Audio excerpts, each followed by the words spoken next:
Known as the King of Pop, but his reign on the throne hasn't always been easy. Michael Jackson was born in Gary, Indiana in 1958, the fifth son of steelworker Joe Jackson. His childhood was difficult, as Joe assembled his boys into a group and worked them incredibly hard, while his mother's Jehovah's Witness faith kept the family isolated from outside influence. The Jackson 5 were an instant phenomenon, becoming the first group in history to have their first 4 singles hit number 1. I mean, when the Jackson 5 came along, everybody loved it. I mean, it was, you know, I think particularly black audiences responded to him like he was their kid brother. But, you know, white audiences heard these great songs and, you know, they saw this kid on a stage. It was fantastic. While working on the film The Wiz, Michael met producer Quincy Jones, who would help produce his first solo album, Off the Wall, which would eventually sell 7 million copies.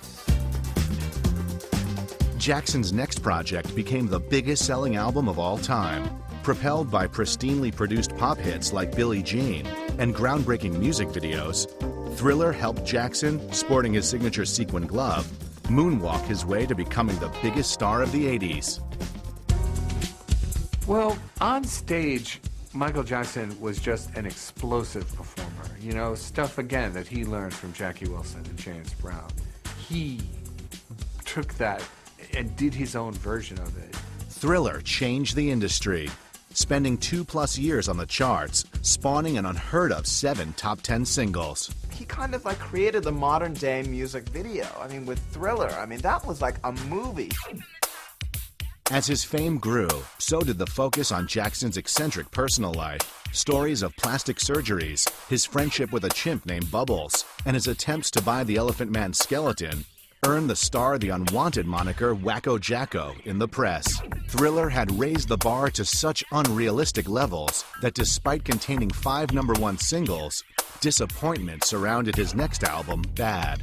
His 1991 album, Dangerous, debuted at number 1, but didn't stay there long. In a musical landscape dominated by grunge, the King of Pop began to seem less and less relevant. Jackson often likened himself to a real-life version of Peter Pan, even naming his California estate Neverland. The star always enjoyed spending time with children, but in 1993, a 13-year-old boy accused the star of molesting him. Though no proof ever surfaced, Jackson settled with the boy for $20 million. In an odd attempt to restore his image, he shocked the public in 1994 by marrying Lisa Marie Presley. Proof that the marriage was a publicity stunt was supplied 9 months later when they divorced. In 1996, he married Debbie Rowe. The two would divorce, but not before she gave birth to 2 children. In 2001, Invincible was a disappointment, making it clear he was now more of a tabloid curiosity than a legitimate musical force. You think about the controversies, you think about the scandals, you think about the accusations, you think about the weird, eccentric behavior.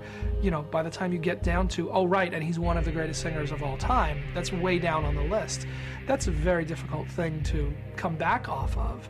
Just when the public thought they had seen it all, Michael's behavior as a father, which included hanging his son over a balcony in Germany, made Jackson seem more peculiar than ever. Michael Jackson reached heights of fame few people in pop culture history have ever known. Sadly, his incredible talent might not be enough to overshadow the puzzling life he has led offstage.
These will be my final show performances in London.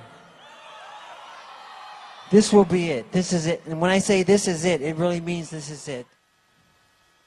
An involuntary manslaughter, a felony, Dr. Murray. How do you plead? Your Honor, I am an innocent man. I therefore What's your plea? plead not guilty. Thank you. I truly feel that Conrad Murray is simply the fall guy. This was definitely something that was premeditated, that they had planned to do, and they planned to take my brother out, and my brother knew it, and that's why he told me repeatedly and repeatedly and repeatedly that this was going to happen to him. He explained it to me. He explained it's because of my catalog, which is my publishing, and they're after it, and they want it, and they want their hands on it, and they want to take it away from me. So Michael developed this love-hate relationship with his catalog. I don't want it because it's going to destroy my life. No, it's mine. I'm going to keep it. I'm not going to let them rip it apart and take it from me. This went back and forth. I began to see his personality change. Michael had notes in his house saying how he hates John Branca, he hates Randy Phillips, he doesn't want them around, he'll never fly with them. He just went on and on expressing how he felt about these people. These people were all involved. Mind you, the will, I truly believe and I know that the will is fake. Because Michael was in New York when the will was signed, and they say he signed it in LA, and he did not. And they know this. But yet they put themselves as the executors on this estate. There was another guy that was in the will, Barry Siegel, but he pleasantly removed himself from it. Why would he do that? Because he knew that it was fake and he wasn't going to get involved in the skullduggery. That's why.